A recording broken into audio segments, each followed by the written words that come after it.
going on, guys? I'm Mike Pouncey, former center for the Miami Dolphins. I'm here with Coach Fred and my brother Marquise Pouncey, former center for the Pittsburgh Steelers. Let you guys know that Twin P is official liquor, the Common Man Podcast. Bottoms up, Twin P, best. Gotta drink some more.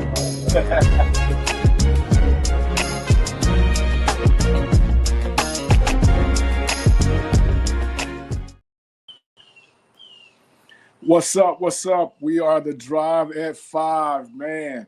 We've been away for a week. You know, every Wednesday we right here with that Twin P, and you know how we started off with our sponsors. I want to thank them again, and you know we start to show off with a good luck shot. Here's to a great show. For you guys that don't know who we got or know about who we got. This man right here, 8'6" legend, Florida boy, my guy, my guy. Yes, sir. Finally, we've roped him down, brought him in, and we got the guy, Coach Larry Scott. What's going on, Coach? Man, what's good with you, baby? Good to be here, brother. Appreciate you having me on, man. I see that Rays hat, boy. I'm envious. I got a couple of them, too. I'll be rocking it once a month. I got to let everybody know what it is, man, around here sometimes. So, yeah, you know how it is, man. The crib, man. Gotta Yes, rep sir. it every now and then. Yes, sir. Man, it's a great pleasure, man. I've been knowing you for a long time, and to finally get you here. And I'm a little older than you, so watching you come up through it, really proud of you at this point. But now I'm just going to read off to let the people know who we got in the room today.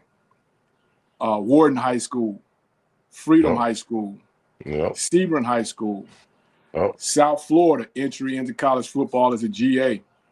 South Florida is a tight ends. South Florida is an O-line. Back to the tight ends, South Florida. Running back, South Florida. Take it to the U. Yes, sir. Tight ends. Still at the U, interim head coach, which we're going to get into. From the U, we take it to Rocky Top, tight ends. We stay in Rocky Top, OC, tight ends. And then you make the move of all moves from Rocky Top to Gainesville, tight ends. Coach, one of probably the arguably best athletic tight end in a long time. And from there, we wind up at HU, or as they say, the real HU. Ain't that what they say? The real HU. You know if you know. Absolutely. Coach, Absolutely. Man, as I just ran that off, man, talk about your journey, man, and how you got to where we are right now, and what brought you to this point. Man, I'll tell you what, when you actually, sometimes you don't think about it. I don't think about it very often until sometimes where it's brought up or a resume is read in certain situations. It's just like, the hell was wrong with me? All of this time, all the sacrifice, it's been a fun journey. It's been great too. And I'm fortunate to have been around a lot of really good coaches, man, that were not only good football coaches, but really good people. Rest in peace. Today I saw on Facebook that Coach Debo passed away, who when I got to Tennessee was the offensive coordinator that I kind of followed right in after he resigned and took over. I took over as OC there, but what a great man. And I only spent a short amount of time with him, but I learned so much from him. So I think, man, the journey has always been escorted by really good people. It starts back to going back when I first started coaching, is back in high school. Jared Laws had just opened up, Freedom High School, but he was the offensive coordinator at Wharton High School. I was doing some other work because at first I was not going to coach. But I was like, man, all them hours recruiting, I ain't doing that. I'm going to get a job, make some money. And then I got the itch. And 3 months later, I found myself on the high school practice fields after work, dress shoes and slacks, dusty, all messed up, white dress shirt, all dirty. And now I'm coaching in straight work clothes because, you couldn't run from the love of the game. You couldn't run from your passion, and running from it will not save you. You got to see some things through. So I got a chance to, to coach with him in the high school deal and got really got really going. And I knew I had found my passion, and that's what I wanted to do. And it was kind of also like, my life's work. And I come from a family of ministers and preachers and people like that. And they always talk about finding your ministry. Everyone has a ministry. Everybody does. And it ain't always got to be Hmm. standing behind a pulpit or standing in a pulpit doing that. You actually have more opportunity to produce and have impact because of your day to day and what you do and the young people that you get to interact with, influence and impact on a daily basis is the greatest ministry that we could have. So it's truly been a blessing. The journey has, and you talk about it, the humble beginnings of it, and then that's what I love about kind of the track that I took. It wasn't instantaneously. I didn't get anything because of a last name. I haven't earned anything because of what I did as a player or NFL guy or this, that, and the other. Nobody knew who Larry Scott was. I had no idea. Well, when I finished up playing, my coach, Jim Levitt, at the time at University of South Florida, thought enough of me. He thought enough of me to say, hey, one day, man, you're going to be a football coach. I kind of picked up on schemes and concepts and things really fast as a player. And I tried to run from it. And he heard I was on the high school practice fields and said, hey, you should, I want you to come into college football. You can help us, come home, help us at USF. And then originally, I didn't know what that meant. And he put my feet on the ground. And actually, my first position at Howard was director of high school relations. So I sat in Mm. the room. I sat in the room and all I did was watch video. Back then, coaches were sending in, it was on a DVD.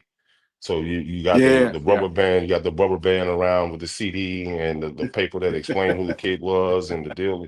And I went through yeah, every one of those that came in the mail. There was no huddle. There was no way to send digital tape for coaches to watch. It was still VHS tapes or CDs or CD tapes. And so I sat in a room and I called high school coaches to validate with these young men.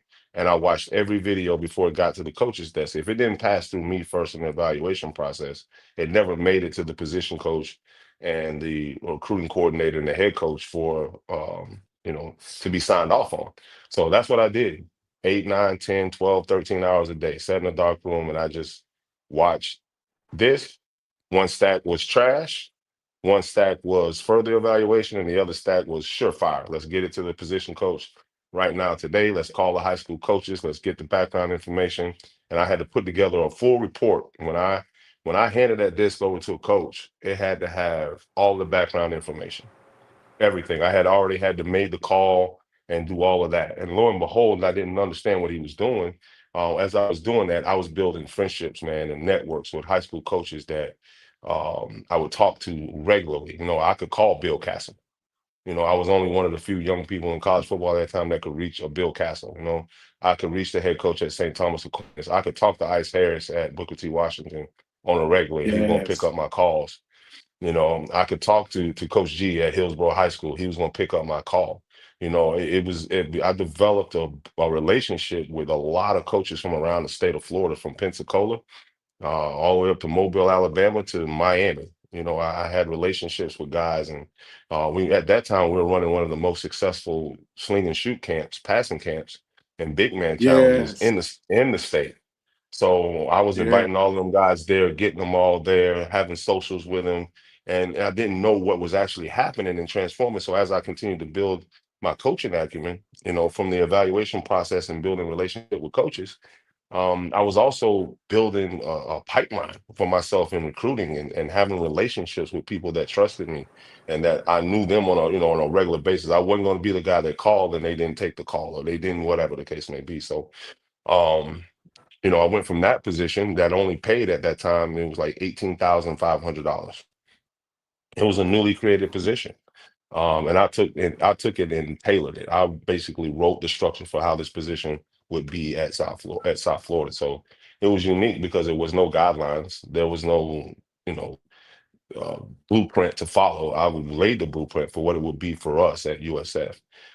And lo and behold, because of that, when a full-time position came along, it was a GA. So I went from making $18,500 to making $8,500. I was making the same money the scholarship kids were making that were on scholarship at USF.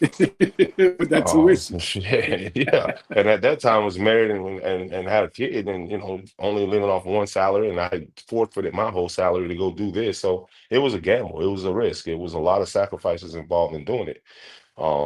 And because I, took the long, hard road, I learned so much. I built networks, I built relationships, I learned, and then I went into a GA role where at that time it was just a video GA and on the field GA. And South Florida didn't have the resources to have both. So the GA on the offensive side of the ball, the GA on the defensive side of the ball had to do all of it, all the data entry, all the breakdowns, all the film studies, get all the video ready to go and do all the scout cards and do all the scout teams and do all. So you were doing the job of now what they have in college football. I was probably doing the job, then of at least 8 to 10 people now that have those positions as analysts and quality control guys and breakdown and wasn't no PFF shit, wasn't no huddle. You had to go in and go down, distance, hash, and ticket.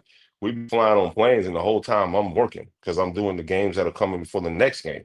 Hell, I can't remember what this team did because the lights on the flight back because I'm putting all the breakdown in because the tape gotta be ready to go for them to watch when they get back and grade it.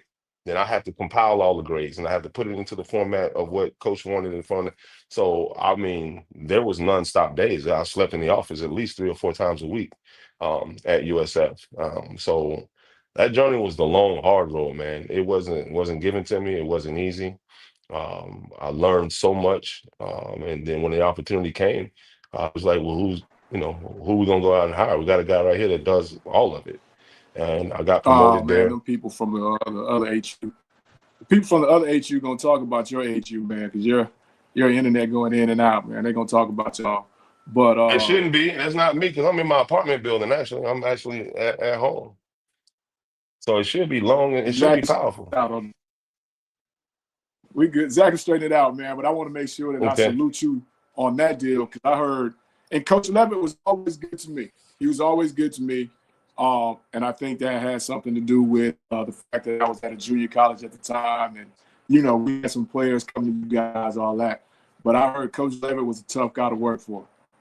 Yeah, yeah, in a lot of ways, and tough but good. You know what I mean? And it was the closest I have. That's probably the closest staff I ever been on of knowing people and their families, and because how tough it was, it almost like trauma bonded people. It almost brought people away.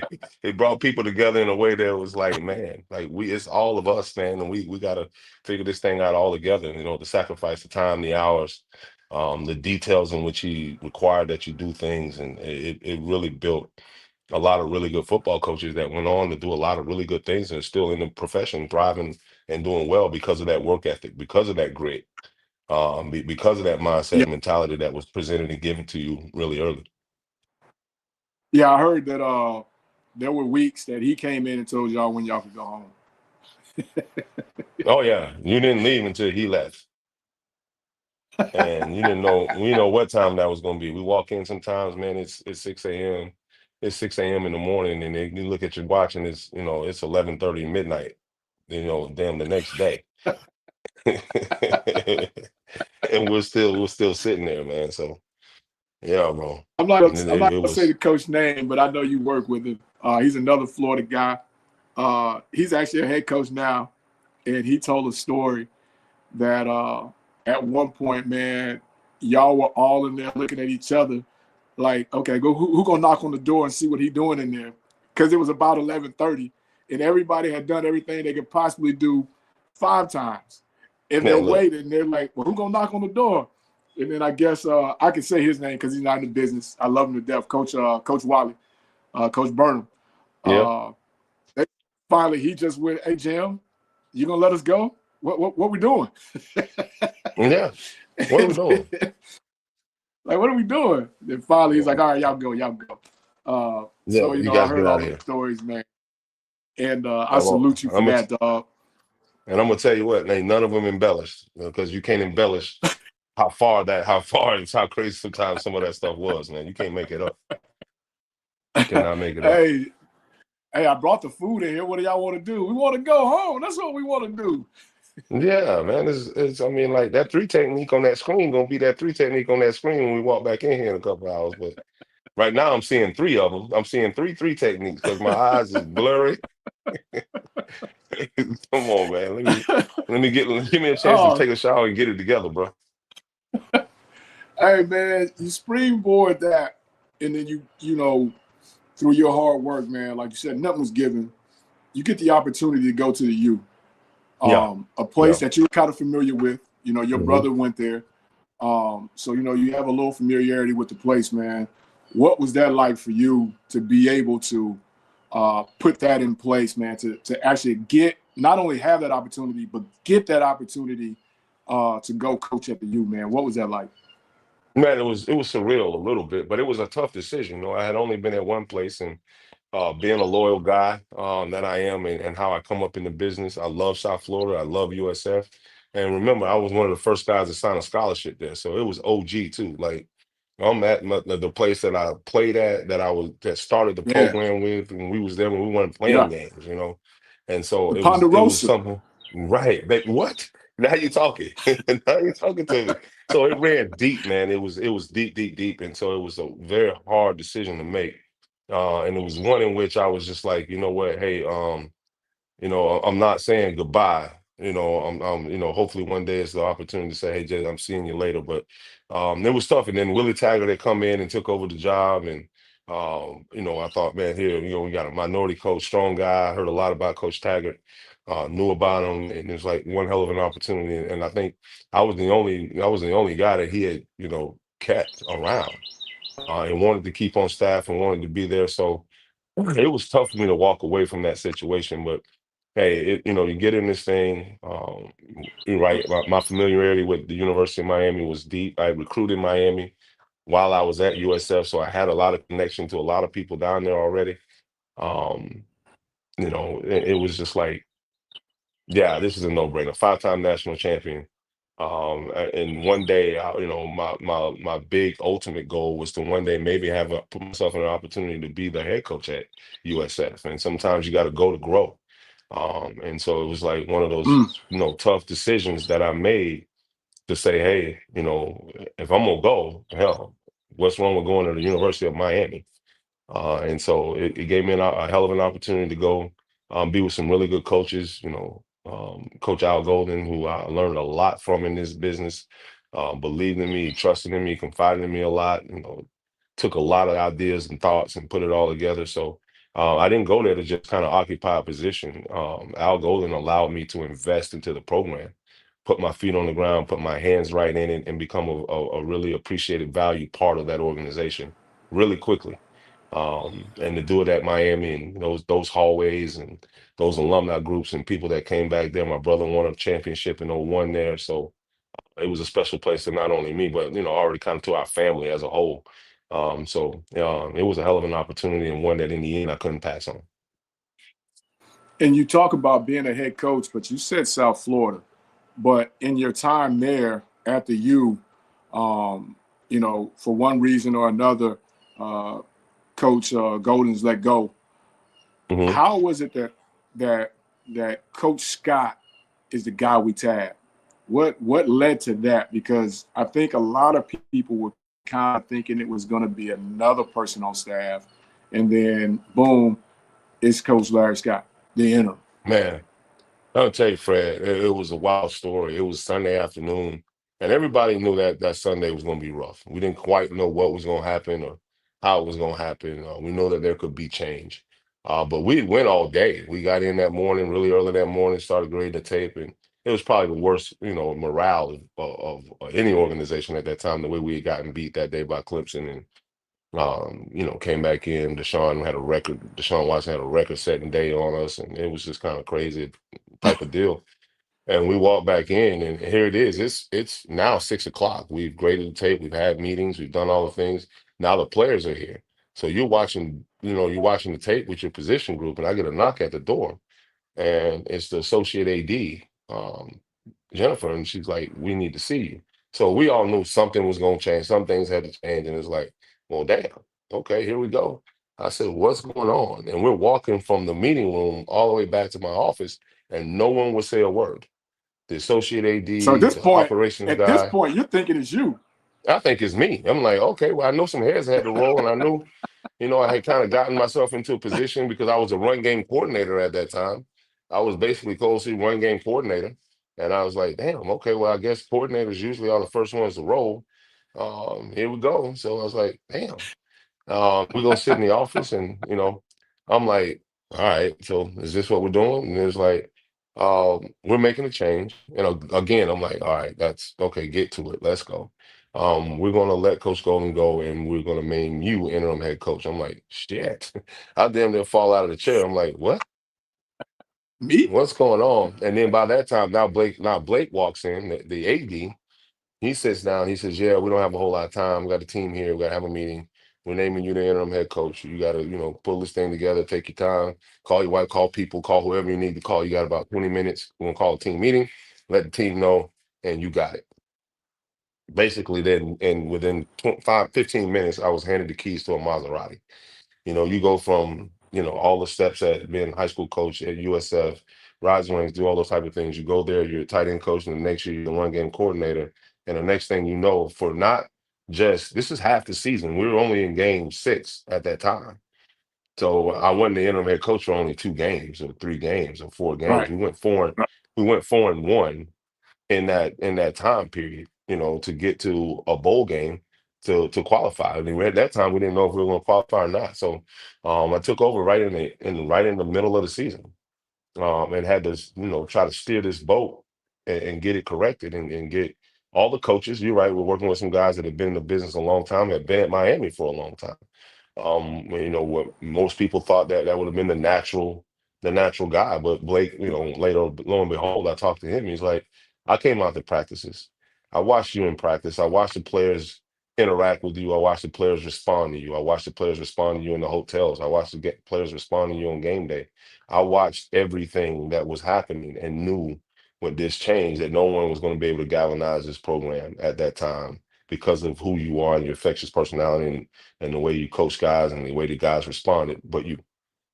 And a lot of people didn't think that I should choose you. There was a lot of people up above my head, boosters and things that thought it should be someone else, but were very, ecstatic and surprised at the end result of what it was we were able to do. So Blake, I owe an awful lot to Blake. He saw something again in me that you don't see. But when you just keep your head down, Fred, and you're there for the right reasons, and you're working your ass off, and you love young people, man, and you care about young people, and you push young people to be great, whether that's sometimes you got to get after their tail a little bit, and sometimes you got to throw your arms around them. You got to be all in it for all the right reasons.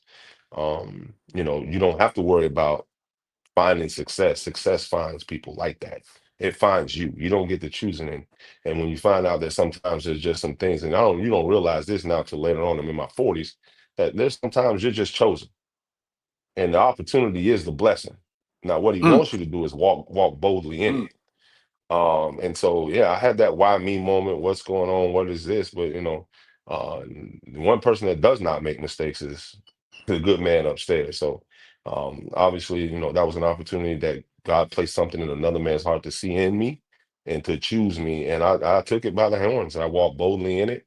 I've always told myself and prepped myself that, man, I want to be a head coach. And if I have the opportunity to do it, this is how I would do it. And there was a few things that I tweaked and changed as to make it fit my personality. It was not only like we are doing it for one game, but I said, if we're going to do it, we're going to do things the way that I would do it because we have enough of the season to make an impact and to turn this thing around. And lo and behold, we're blessed and fortunate enough to do that. The kids bought in right away. The coaches bought in right away, which is probably I thought was going to be one of my toughest, deals Right. to get everybody to buy in, but they bought in right away. And we employed a couple different tactics and how we approached the team and things we were doing. And we went on a little run there and won a lot of games and got close to playing. And we actually, well, the day we went to North Carolina, when North Carolina won the Coastal, that was the championship game. We had an opportunity. We were in that game to win it and represent the ACC in the championship game. But they had a really good team that year. They beat us. That was the only loss we had, 4-1. But we qualified for the Sun Bowl. We turned the team around. We won a bowl. We were a bowl team. Finished up, I think, 8-4 that year. And man, it was a fun ride, and I learned a lot. And since then, I knew that I was God just I wanted to be a head coach, and I wanted the opportunity to do that again. But he still had some more work to do with me, which led to, other opportunities in the SEC.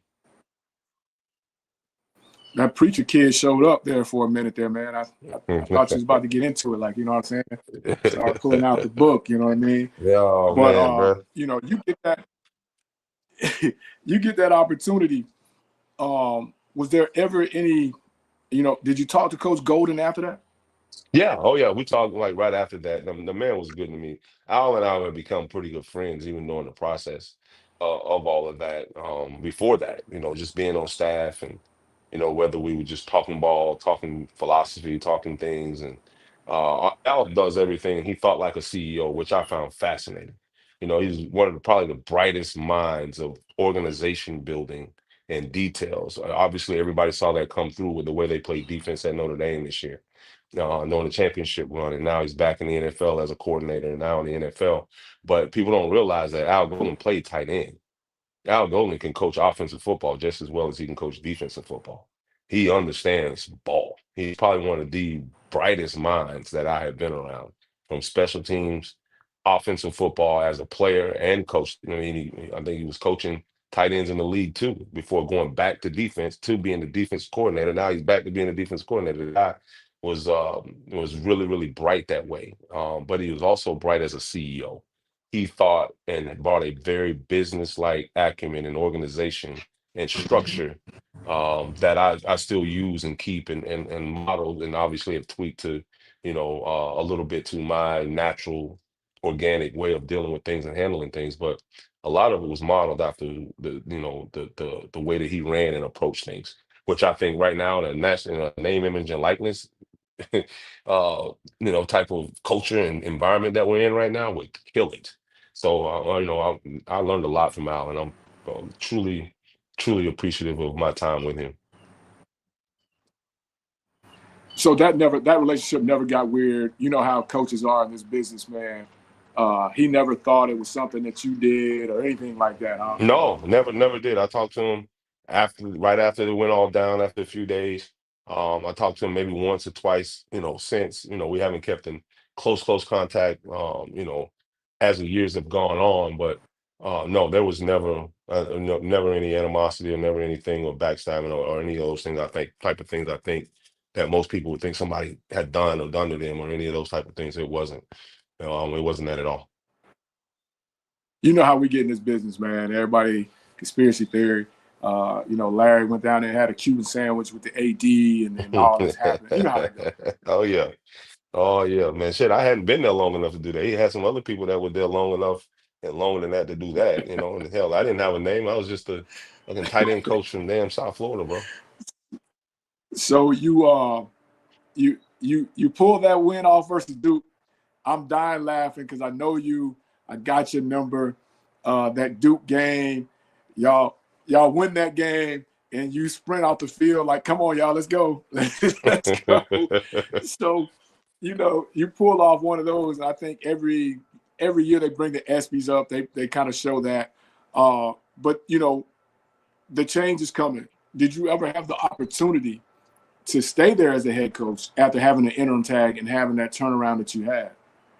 Yeah, I actually got a chance to interview, obviously, with interview for the job. Obviously, I had a 6 week, 7 week, 8 week interview, a bold process, and all those type of things with the team, with the organization. Right. And honestly, kind of, there were a lot of names and a lot of people, and I didn't really know how to feel, but I felt good about the body of work that we had put together there, and thought that that would always give us a chance. We were recruiting really well. We were doing all those things. And I remember it vividly. It was packing to go on a recruiting trip. It was a Sunday afternoon. And everybody had read it, came across a ticker that Mark Richt had been let go by Georgia. And right then I kind of shook my head and go, that'll be interesting.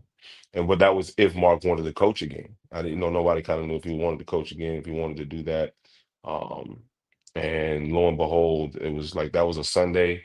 Tuesday, we're in a quarterback home visit, and I get a call that, Mark Rick's interested in the job, and they're talking to Mark, and I think that's the direction that they're going to go.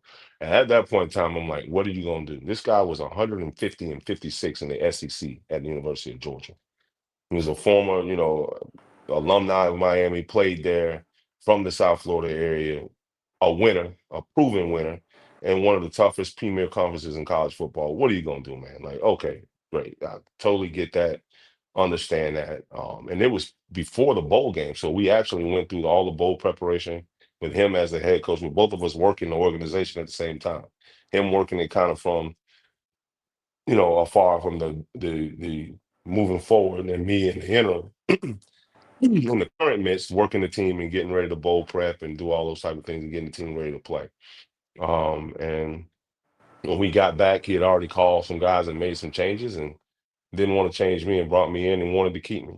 And actually offered me the opportunity to stay on and as a receiver coach and stay involved in the program and with him and doing those things, which kudos to him. That, for a lot of people, that would be a hard thing to do. To ask the guy that took over as an interim coach that wanted to be the head coach, no interview Kansas. for the job, no interview for the job, and did a great job. And like, we didn't win games and shit, even though we actually did pretty well, and asked him to stay. At that time, I'd already went into talks with the University of Tennessee about an opportunity to go up and be with Butch and Coach Debo and Robert Gillespie and Tommy Thigpen, a lot of guys that I knew and respected in the business there. And at that point in time, just felt like that maybe would have been a better opportunity for me at that time, and to also give Coach what he needed, right? A lot of those kids I was really close to. I knew their parents, I knew their families, I knew them inside and out. And Mm. naturally, when things got tough with a change, they would come to me. And I didn't want Coach to ever have to feel that or deal with that, or always wondering, am I trying to stab him in the back? Am I causing problems and risks in the program? And I didn't want him to have to think that and do those things. So I decided to take on the opportunity at Tennessee. Get that opportunity, position coach 1 year, the OC the next year. So those things are starting to fast track for you. What is driving that? You know what I mean? I know you're a good guy. I know you're a Florida guy. I know your recruiting area, all that. But what is driving that? Give me that. What is driving that? I mean, I think just, favor, and favor ain't fair. I get it. I understand that, and I'm very thankful and fortunate for what, that is. I think impact of what people have been willing to share with me and give to me, and me actually take it and cultivate it, and make it unique to who Larry Scott is, and really work hard at it. And I think a lot of times, right, as a young black coach, you get into it and they think, oh, he's a great recruiter. He's got great personality, he's got charisma, he's good with people. But yeah, just put him on your staff and then we'll teach him what you want him to do from a football standpoint. Well, when you get a chance to get in the room, and when I had a chance to get into the Ooh, room, it's not what you know, right? I began to show people not just who I am and who I know, but what I know, and I can coach this game. I can scheme, I can align, I can get creative, I can think out of the box, I can coach technique, I can coach fundamentals. I could scheme people. I understood defense. I understood what we can do on offense. I understood how to find matchups. I understood personnel. I understood the game. I understood the passing game, running game, protections, all of that inside and out. You could drill me all day long on any aspect of the game. And fortunate that, when at South Florida, I coached offensive line, I coached tight ends, I coached running backs, I coached tight ends. I was involved with special teams. In my first job at Tennessee, when I went there, I was a special teams coordinator. Well, people don't realize that I also coordinated special teams at Tennessee before becoming the offensive coordinator. So um, right. having the opportunities to just coach and be involved in so much ball. I've never been pigeonholed. No one would ever say, well, we can't hire you because you haven't coached this or you haven't done that. But I've called plays. I've been a head coach. I've coordinated special teams. I've coached tight ends. I've coached receivers. I've coached running backs. I've coached O-line. I understand defense. I had to break it down. I coached the sky. Like at that point in time, with the opportunities that was given, it wasn't who I know anymore. It wasn't what I did. It was damn. It's what this dude knows. He can coach it. And that led to the opportunity to become the first black offensive coordinator that the University of Tennessee has ever had and still only has had. And so it was thank God for Butch, and Butch saw that in me and allowed me to come in and be an integral part of that staff right away, from special teams coordinator 1 year to OC the very next year. Those were some Hmm. pretty heavy hitting positions, in the SEC at a school like that. And he believed in me. He 100% stood on the table. Took all the questioning, to be a head coach that says I'm going to employ a young black offensive coordinator, from Florida, his first time calling plays at the University of Tennessee. What?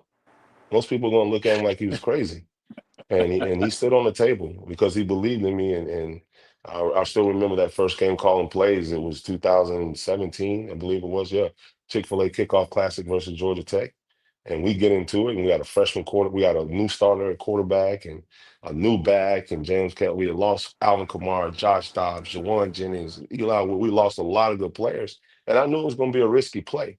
But how do you not, as a black, as a black young coach from Florida, that don't have, the perennial last name, didn't play in the league. How do you not take that opportunity and say, man, you know what? I'm gonna run with it. It's gonna be tough. Hell yeah, it's gonna be tough. You're in the SEC and you got a new starting quarterback, a young, really young team. It's gonna be a tough deal. It probably, Fred, was my most enriching and most fun coaching job because we had to coach. We had to work our ass off. We had to develop our ass off, and we did it. And even though the results, wins and losses may not have shown that, but the impact we made on that program and on that team and what we were building left a young, good crop of kids there, for Coach, the next coach, and he's probably don't want to talk about him, but that came in and took over the position, took over the job. But to not take that opportunity as the first black offensive coordinator at UT is history, and it's historical. It's something that won't ever be erased. Donald can try all he wants to. He can't erase that one. That one's in the books. And it's an opportunity that I can look back on and talk to my kids about and share with my grandkids. And that's what I want to do in this business, is have an opportunity to leave impact. And that was an opportunity to leave a little bit of a legacy for yourself, and leave some impact. So I enjoyed that, man. I enjoyed it fully. So T. Martin wasn't.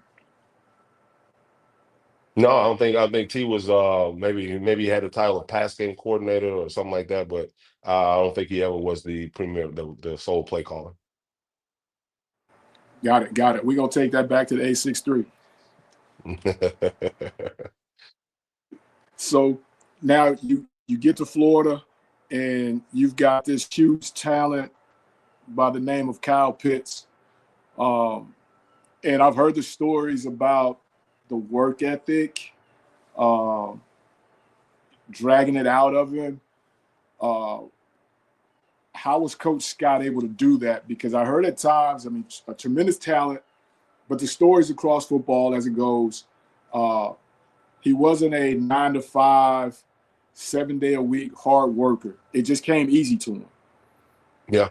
How did you get him? How did you get him to turn the corner and become the guy that he is? Relationship. It was solely relationship. Kyle he was a very much so, he had a really good mother and father in his life that worked hard, helped him get a lot of the things that he, had gotten.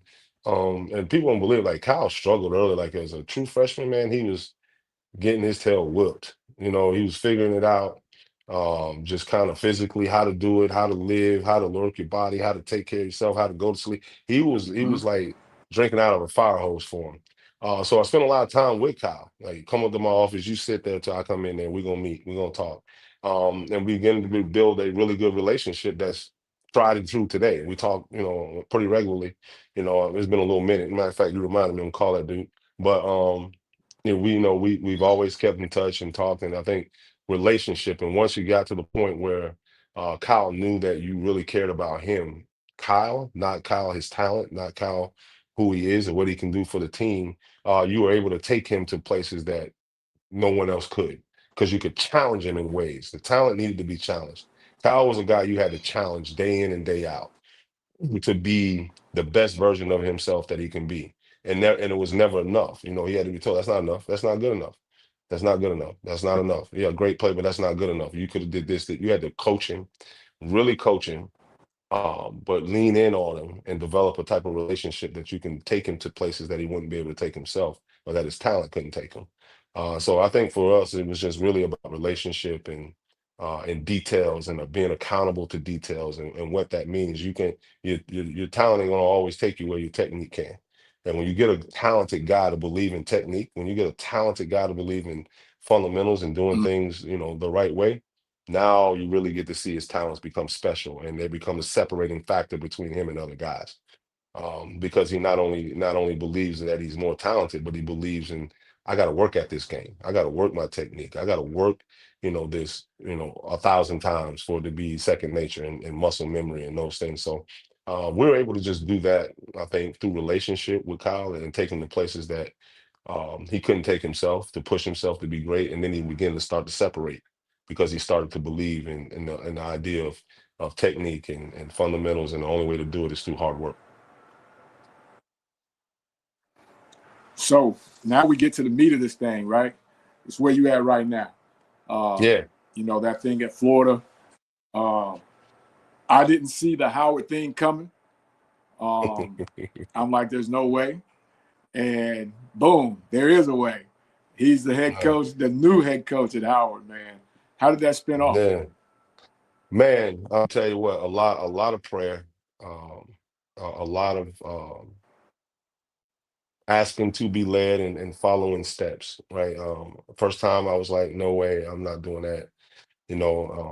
All is good. And I think once I met with them like once or twice, and they began to talk about, just where the program had been and what they really wanted to do with it. And obviously, we know Howard has a great brand. It stands alone already in itself, through entertainment, sports, law, medical, politics. It stands alone. You start talking any of those things, and somebody goes Howard University, it perks people's ears, it gains people's interest, and so it already had that. So, but what they didn't have was obviously the proven tried product. I mean, they hadn't won in 30 years, and it hadn't been a whole lot of infrastructure and things built around the program. So he knew it was going to be one of those type of jobs and opportunities. And so, and my thought process behind, I want to do that or not, was the idea of being a builder, right? I went to South Florida when they went showed us a Mm-hmm. trailer.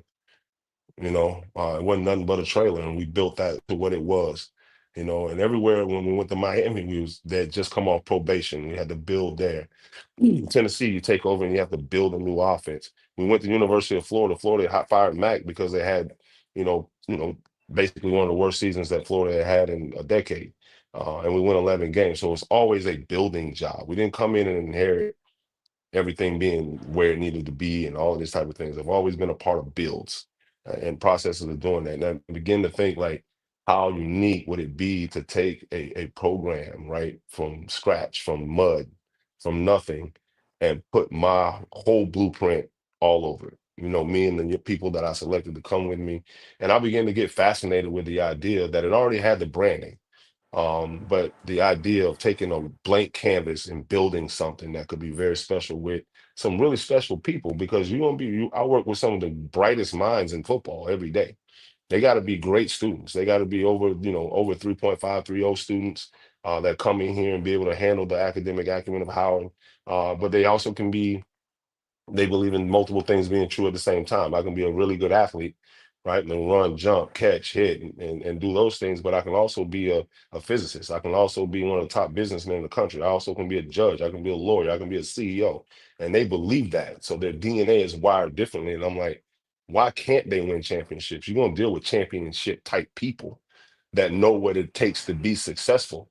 We just got to make them Mm-hmm. believe that they can do it all at the same time, and make the people of Howard believe, and make the administration believe, and make the boosters believe, and do all those things. So it was the uniqueness in it, Fred, that got me. It wasn't about, well, you're gonna win games and win championships. I was like, man, this is a unique situation to really go find out how good you are, or how what you're supposed to be doing. So I found a sense of self in this job that no other Mm. job could have given me at all, because it's like, how do you really know you're a winner? How do you know if you're capable of winning? How do you know if you're capable of building something that makes it special? And within my first 3 years here, 4 years here, we won back-to-back championships.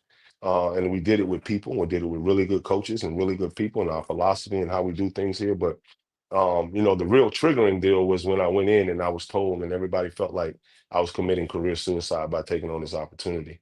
And one night, in my decision making, I was told that, someone mentioned to me that they thought I was committing career suicide and that it was a graveyard job. And immediately I stood up and said, I'm taking the job. 5 minutes later, I signed the contract, took it, and lo and behold, here we are, 5 years now, going to year 6 later. It was a lot of motivating factors that, you know, of me believing in us, believing in our people, believing in the brand. Um, and taking on an opportunity that will allow you the uniqueness. Now, no one in football can say he's ready to take a job. We've had to raise the money, we've had to cook the food, we've had to buy the uniforms, we've had to set the budget, we've had to draw up NIL, we had to put in pay for play, we've had to, pump the footballs at the wide, like everything that you can think of in a football program that you would ask that head coach, can you do? Man, I've done at the Power Five, I've done in the SEC, and I've done it at the MEAC, and I've done it at the FCS. And it's like, what else can you ask, of me or require of me? And the difference is here and there, you get up every day and you pinch yourself because you're doing it on the pavement and the walls of Chadwick Boseman, like, come on, Kamala Mm. Harris, come on, man. Like it's like the names that you pass by, Dr. Ernest Everett Just, that's not Just Hall. You walking by and stuff and you're like, wow, this type of excellence, this type of um, higher education and excellence It, is one day what you want to have your name next to, and you get an opportunity to do that. Why not, Howard? so you get it, you run with it, you win those championships, like you said. You are I say, a trick play away from a national championship, HBCU national championship, and then you come back with it. What's and we're going to get. I want to take this somewhere, and you do that, and now you've got your guys on the map. What's continuing? I know what you just said, but what's continuing? What's the continued push for you? What's the continued push for the program? Because I know your name and I know what you've done. I know the business. I know somebody's call, and it may Mhm. not have been the SEC, but I know somebody's call. But what is your continued push to stay where you are? The faces, man, that I go look at every day, that look back at me and they look like my sons. The amount of young men that you get to come into contact with that, necessarily didn't grow up with a father, didn't have that impact of someone that can help. Again, because we're talking about the top 2 to 3% of young Black athletes, and even some of the white kids and things like that that are coming in the program that are going to be world changers, world impactors, but they still need accountability. They still need attention. They still need detail. They still need love and care. And so it's fascinating the job that I get to go do every day, knowing that the impact is much deeper than just winning games and winning championships. And I get to do it at a place like Howard. So the impact to me then doubles down because now you don't feel like your work is being just taken for granted or it's not being, it's not something that won't be recognized and felt. Every day it's felt and the impact runs deep. So it's the things that why you choose coaching that keep driving me here. It's not the other things. It's not ESPN. It's my why. It's why I chose to even do it and why I chose to even take on the opportunity that continues to drive me because there's still so much work to be done. There's still buildings to build. There's still things to be done here. Still a chance. We went to the Celebration Bowl, but we didn't win it. We lost by 4 points. We didn't finish the deal. So there's still things to be done here that drive you because I didn't come here to just coach games. I came here to leave impact, to build facilities, to build infrastructure, to build a blueprint, to model that blueprint, to bring in finished championships. So I didn't come here just to a temporary stop. Whenever God's ready to move me, the opportunity is gonna come and present itself. Then when it's time to move, it'll be time to move. Until then, there's work to be done. And so I keep my head down and I focus on the work because I've never went after a job. I've never, called someone about a job. I've never done that. And when you do things that way, I truly believe this, Fred. I truly, truly believe in this. I tell our kids this all the time. If you water your grass, man, and you be where your feet are, success finds you. You don't find success. You don't get to do that. If you're doing what you're supposed to be doing and you do it really, really well and you do it at an elite level and you hold yourself to a high standard of doing it every day, success finds you because people want that formula. You don't have to go find it. So that's what I try to focus Mm, on here. And that's what I try to keep our kids focused on. Water our grass every day, man. Fertilize our grass, water our grass, be where your feet are, man. And all the greatness and mm, all the things that you think you want and can and more, it's gonna happen. Because it's gonna find us. mm. I like it. But before I let you get out of here, you know I gotta open up just a little bit of that you know, that how I want to put this. A little bit of that funk, you know. I gotta open up just a little bit of that can. And you know where I'm going with it, that's why you're laughing. Uh which is success, man, and you know, coming basically from nowhere. And your program is your program, no doubt about it. But there was another program that's in your conference that kind of took over the premier role, right? The flagship team in your conference, right? Um, and that rivalry has really intensified. And then there was an incident that really turned it up. Uh, how are you? Because you guys I mean, as we say back at the crib, I mean, beat the brakes off it, right? Yeah, Like, yeah. no pun intended. But you know, that old Steve Spurrier mentality, they practice every day too.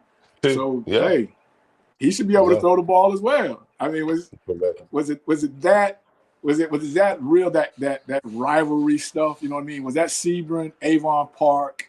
Was it that type rivalry stuff? You know what I mean? You know what, man? Competition is intense, bro. And when you become wired to win, right? You come wired to win. You got to start to understand that there's a fine line between how heated that can get and how much composure and things that need to be used and demonstrated in that. But I come from like that blood. You talk about high school Stephen Avon Park. You talk about shit, Florida State, Miami. You talk about Florida, Miami. You talk about when you know it like I know when Florida went back in the day when Florida State, Miami was playing. It was one versus two.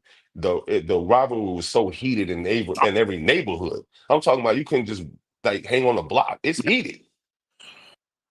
And they ain't even playing. They watching the game on TV. It's just heated. So I think, you get to where you become competitive and guys understand that, especially when you start dealing with a bunch of 100, alpha males that, hey man, look, it is what it is. You have to also insert, composure and discipline and all those type of things into it. But some things are just gonna be fueled, bro, and it's just gonna be hot. And at the end of the day, you got to teach within the heat of the moment. You got to teach how to compose and handle business, obviously, and handle business first. But there's some things that are just, they ain't gonna sit and simmer. They simmer all year, off season. When it's time to turn them up, they're gonna turn up. You just gotta, educate guys and get them to understand that the difference between, hey, let's go win the game. Let's win the game the right way, right? And then we can all the other things we get away from, and we get those rights and those bragging rights and the ability to say what it is. But I think what kind of fueled and ticked this off is that you have to be careful about pouring gas on burning fires. Sometimes you get a whoosh and it burns and everybody get burnt up. And I think some words were shared after things that was shared and said after one of the games that kind of stoked and already kind of burning fire around what we do because we build it around the idea that you know, don't fit the profile that everybody wants to put you into because you can read, write, and trace, because you had a 1300 SAT, and because you had a 27 ACT, or, you go to class and you do things the right way. And don't let people confuse that with being soft, so to speak. That's not soft. People who actually can do that and do that at an elite level are usually pretty tough ass people. They're mentally tough. And so you need to let that toughness come through. You don't have to be the meek, somber, always. You can be tough and play this game. You can demonstrate a certain level of toughness and what it takes to be a 3.5 student, what it takes to get a 1300 SAT, what it takes to do that and lift weights and be a 300-pound bench presser and run 4.5 and do all of those things. And man, you can be great at everything you choose yourself to do. So, and don't let people challenge you on it. You challenge it on it, you show them. And so at the end of the day, you got to be careful, right? With that, you start getting down that, you got to be careful with that narrative, but you always got to keep it pinpointed in the way of sportsmanship, right? Doing things the right way in a sportsmanship way, and handling yourself even in that heated moment the right way with composure. But there's a fine line. There's a very, very fine line in that, and we can't ignore it. You got to operate in the gray, but you got to know how to do things the right way too. So, yeah, it's one that is good. I mean, you think about the intense rivalries of college football and the color and the pageantry and the drama and the stuff that gets built up. It's the things it's the stuff that college football is made of, man. So we ain't gonna run away from that either. So is it safe to say that's a new rivalry? I think there's a lot of them. Obviously, we play Hampton every year, the Battle of the Real HU, and I think that rivalry is one that really runs deep and it's fun. It extends to alumni that work together here in DC and government and all those type of things. So it's pretty deep. I think there's Yeah. levels to rivalries. I think now it's just in the age we're in the time period we're in, it's just probably one of the most intense rivalries that we have. But there's some other teams and people that we play that there's a little rival. We got one going on with this Florida A&M team that we're going down to Miami to play here August 30th. That can get the blood boiling a little bit too. Man, that's big time. Just to sit and listen to you. I know you. People that are listening may not know you. And I even learned some stuff, kind of going through your bio to get ready for this, to make sure that I got all the stops covered and the whole nine. When you talk about your upcoming season, we all leave the spring, pretty optimistic. We feel good about it. Yep. And, I don't think there's ever been a situation kind of like for your conference. And I know, you can't really speak on it in depth. But before we get out of here, I'd be remiss if I didn't ask you, and you can give me the politically correct answer, all the chatter about the conference. Yeah. How are you?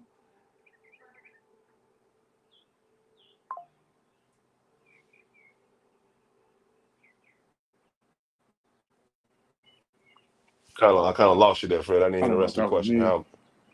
me. How am I? Coach Scott, you still with me, bro? Yeah, I'm still with you.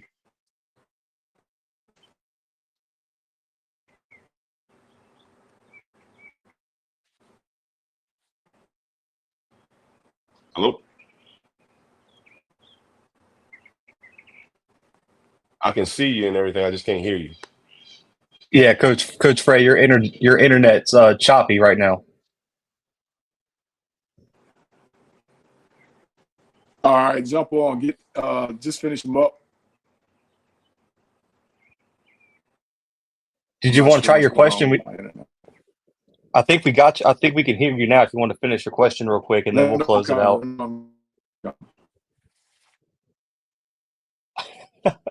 Well, man, Coach Scott, we appreciate you, man, jumping on the show. We'll have to get you on the coach's corner on the Blue Bloods soon, man. Chop it up about Howard's upcoming season. But any last things, man, for the people listening from Howard? No, man, it's going to be an exciting year. We love where we're at. To coaches, Fred's question there a little bit. Everybody feels good coming out of spring. We feel the same way. We felt like we had some players take some steps and strides that we needed to see them individually take. I think we got better as a team in the nuts and bolts of playing really good football. Tackling fundamentals and those type of things. So that's what we really went after to get better at. We stayed relatively healthy.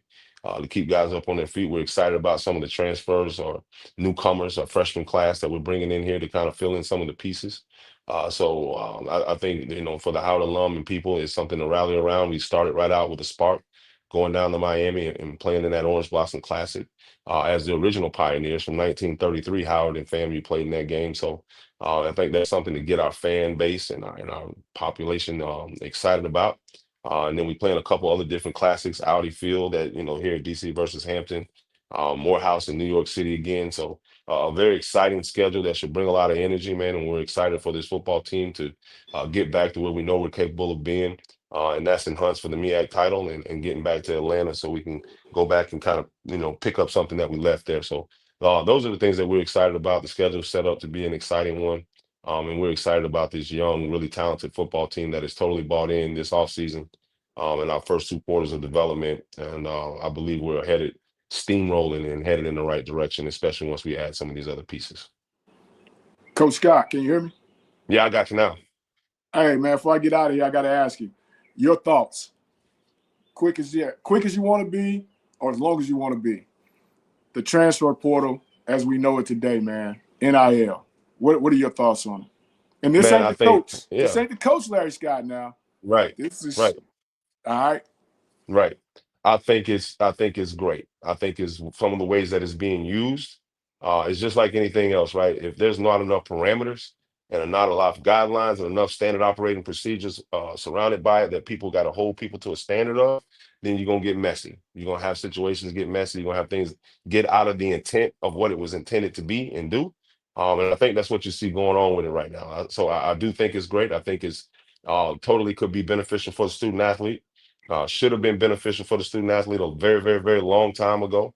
And it's just a shame that it got to this point that, more the NCAA, more presidents, more ADs, people didn't step in front of this way long time ago and put some operating procedures and guidelines around it so that we could be in a really, really good place with what that is now. Instead, we kind of jumped past it and made it, this thing that's just ambiguous across the board as to rules and regulations to govern it and do it.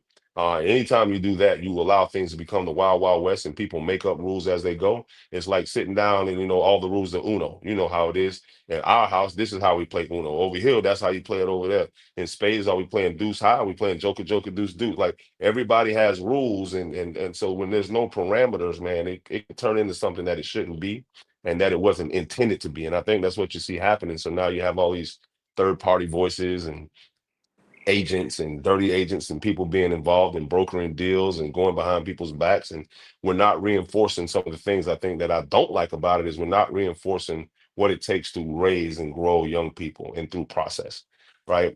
And understanding that you can't run from your problems and money don't always fix your problems and those type of things. We've lost the essence of that critical age of what people are supposed to process through and grow through to get to a certain point. Sure, they should have been incentivized a long time ago. And I'm telling you, we wouldn't be to this point if they had done that and put that in place a long time ago to incentivize these young men for their likeness and their name and images being used to make the university money. Um, I don't think we would be here, but I think it's a good thing. I think how it's being used and misappropriated is bad. It's terrible. And that's because there's no operating procedures and laws and things around it. So I think what it's causing is, though, for the other spinoff of that, is going to cause people the true essence of who people are, right? And your programs that you're running to stand tight to certain things, right? Stand tight on who you are and what you believe in. And for your team and university and those things to take on that mantra is what you're going to start to see. Who's really still good at raising people? Who's still really good at developing young minds? Who's still really good at shaping culture? Who's still really good at doing all of those type of things in the midst of not a whole lot of direction, but can keep people centered and keep people focused on the things that actually still process, drive people, give people a process driven mindset and attitude are going to be the ones that you see have a whole lot of success and be able to maintain success. Sure, there'll be money and different things used to do that, but you're still going to have culture. And sometimes culture is going to come without a price tag. Culture is going to be for free, but you got to give in, believe in it, and do those type of things. But I'm all for it. I just think how it's being used and misappropriated is not was not the intent of it. But with no standard operating procedures and laws and guidelines, we're getting now. We see what we're getting. Cool.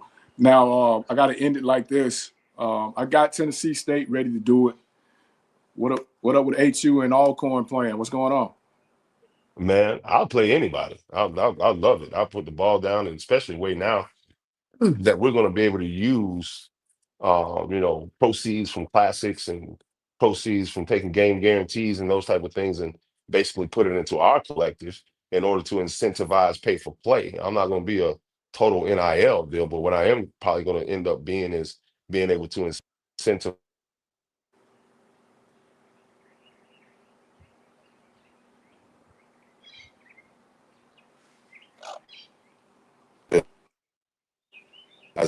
their performance in the classroom and on the field and be able to incentivize pay for play. So playing those type of games, playing an Alcorn game in a place where we can get a good draw and both of us split money for our, share of proceeds for NIL is the idea. Playing FAMU in Miami, okay, how do we split those proceeds? And if you're going to be a promoter now and you're pushing a classic, you better be dealing in NIL dollars, right? And understanding that we're not just going to come play these games for what you've been paying to pay for the operating of them just to have a game. We have things to get done from an infrastructural standpoint to continue to build our programs. So, playing those guaranteed games, playing a Temple, going to play Stanford, going to, going to play these games are going to be pot money for us to put into a pot to incentivize play. And that's what's going to change the game for us. Because if a young man can come to Howard University, obtain his MBA or get a master's in finance, and he's got 2 years of eligibility and he can be incentivized for his performance in the classroom and on the field, it's going to be a win-win for a lot of really good athletes to come and want to take on the opportunity that can get presented for them at Howard. So we have we'll have a unique way of continuing to build in this new landscape of college football that will be very unique for us. So I'm actually excited about NIL and all of these things, man. If you can't get excited about it, then you probably need to go ahead and try selling insurance and get out of the business. Hey, 26. We're going to meet in Atlanta somewhere. The 26th? Yeah, 26 schedule. Look at your 26 schedule. Let's do it. Yeah, man, look, I have no problem with it. Let's talk about it. Or we can go home and away. Flip the coin, whoever's first. Hey, we'll be at your house or on the way, whatever. Let's put it together. Let's do it, man. Absolutely. I'll do it. You heard it here first. You heard it here first. Hey, man, I can't say thank you enough, brother. Yeah, brother, I appreciate you, man. Thank you for having me on, I really do. I'm still waiting on my Jumpman box, but that's a whole nother conversation. I'll text you. All right, baby. All right, man.